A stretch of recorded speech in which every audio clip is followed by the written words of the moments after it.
गांव के बाहरी इलाके में बरगद के एक पुराने पेड़ के पास एक खंडहर हवेली खड़ी थी।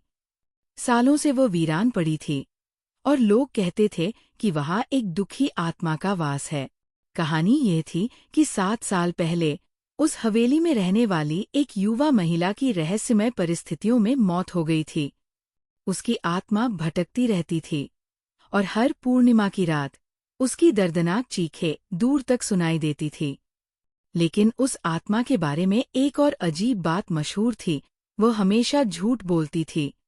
अगर कोई उससे उसकी मौत के बारे में पूछता तो वो हर बार एक नई कहानी गढ़ती, हर कहानी पिछली से बिल्कुल अलग। कभी कहती कि उसे जहर दिया गया था, कभी कहती कि वो छत से गिर गई थी, कभी कहती कि किसी जंगली जानवर ने उस पर हमला कर दिया था। 7 साल बीत गए थे और 7 अलग-अलग कहानियां हवा में तैर रही थीं, उसकी मौत के सच को हमेशा के लिए धुंधला करती हुई। गांव के कुछ साहसी युवक उस हवेली के रहस्य को जानने के लिए उत्सुक थे। उन्होंने कई बार रात में वहां जाने की कोशिश की, लेकिन उस ठंडी और उदास जगह की भयावहता और उन चीखों ने उन्हें हमेशा पीछे हटने पर मजबूर कर दिया। एक पूर्णिमा की रात विक्रम नाम का एक नया युवक गांव में आया। वह भूतों और आत्माओं की कहानियों पर विश्वास नहीं करता था। उसने गांव वालों से उस हवेली और उस झूठ बोलने वाली आत्मा के बारे में सुना और उसकी जिज्ञासा जाग उठी। उसने निश्चय किया कि वह उस हवेली में जाएगा और उस आत्मा से सच जानने की कोशिश करेगा। गांव वालों ने उसे बहुत डराया, लेकिन विक्रम अपने फैसले पर अटल था। आधी रात को, जब चांद अपनी पूरी रोशनी बिखेर रहा था, विक्रम अकेला ही उस खंडहर हवेली की ओर चल पड़ा। हवेली के पास पहुंचकर उसे एक अजीब सी ठंडक महसूस हुई, मानो किसी अदृश्य शक्ति ने उसे घेर लिया हो। खंडहर दीवारें चांदनी में और भी भयानक लग रही थी और हवा में एक अजीब सा सन्नाटा पसरा हुआ था। विक्रम धीरे धीरे अंदर दाखिल हुआ। हवेली के अंदर अंधेरा और बदबू थी। मकड़ियों के जाले हर कोने में लटक रहे थे और फर्श पर धूल की मोटी परत जमी हुई थी। विक्रम एक कमरे से दूसरे कमरे में घूमता रहा। हर तरफ वीरांगी और उदासी का साम्राज्य था। तभी अचानक उसे एक धीमी, दर्दनाक चीख सुनाई दी। वह आवाज किसी महिला की थी और उसमें गहरी पीड़ा झलक रही थी। विक्रम उस आवाज की दिशा में बढ़ने लगा। वह एक बड़े कमरे में पहुंचा, जहां चांद की रोशनी टूटी हुई खिड़की से अंदर आ रही थी। कमरे के बीच में एक धुंधली सी आकृति खड़ी थी, वही आत्मा। विक्रम ने हिम्मत करके पूछा, तुम कौन हो और तुम्हारी मौत कैसे हुई? आत्मा धीरे से मुड़ी और विक्रम ने पहली बार उसका चेहरा देखा।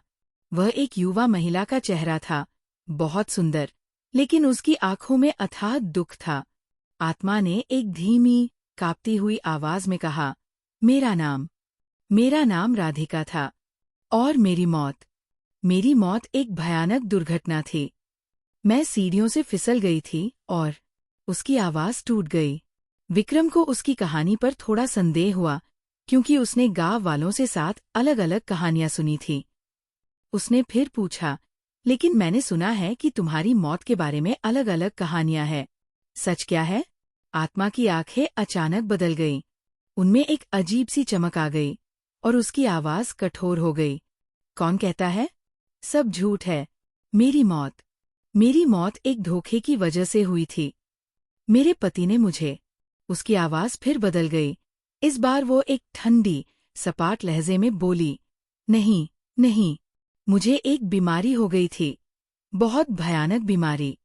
विक्रम समझ गया, ये आत्मा सच में झूठ बोल रही थी। हर बार एक नई कहानी गढ़ रही थी। लेकिन क्यों? क्या वह अपनी मौत के भयानक सच को छुपाना चाहती थी? उसने आत्मा से पूछा, तुम सच क्यों नहीं बताती? तुम्हारी मौत का असली रहस्य क्या है? आत्मा हंसी, एक ठंडी, बेजान हंसी। रहस्य? कोई रहस्य नहीं है। हर कहानी सच है और कोई भी सच नहीं है। विक्रम हैरान था। उसे समझ नहीं आ रहा था कि वह आत्मा ऐसा क्यों कर रही थी। क्या वह अपनी मौत की पीड़ा से इतनी टूट गई थी कि सच बोलने की हिम्मत ही खो बैठी थी? या इसके पीछे कोई और गहरा कारण था? उस रात विक्रम उस आत्मा से सच नहीं जान पाया।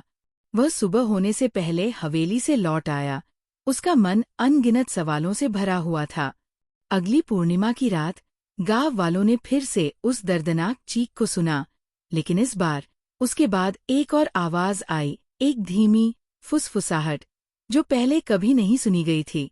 झूठ। 7 साल। झूठ। उस रात के बाद चीखें आनी बंद हो गई।